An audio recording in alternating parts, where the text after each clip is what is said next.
So you're thinking in terms of data, and the more data you have, the better, but it can't be just any data. So can I see a show of hands for people who are working on structuring their data when they're working on AI? Okay, I see one or two hands, a few hands. So with data, it can't just be raw data. You've got to have structured data. So the difference between an Excel spreadsheet and the information before you put it into the spreadsheet, right? You put information into the Excel spreadsheet, you get structure, then you can run all kinds of um, operations on your data. With AI, you have to take your data and structure it. And when it comes to computer vision, teaching computers to see, or audio computational ability, teaching computers to hear or to move in the world, you've got to think about new ways of structuring data that we've just never done before. And then you've also got to think about your computational power. So, how strong is your computer? So, the computers that took us to the moon, they're much less strong than what we're all carrying in our pockets with our smartphones. But the computers that are required to power our AI revolution are enormous. And it's still difficult. Just with the computational power in your iPhone, you can't run a complex model. You need much more computing power.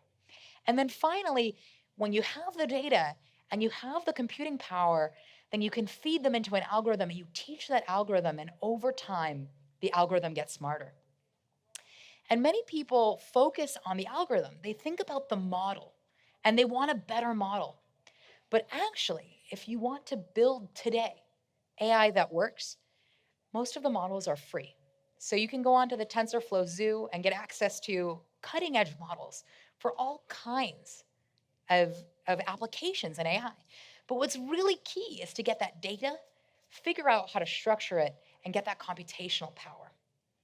And so now we'll do an example.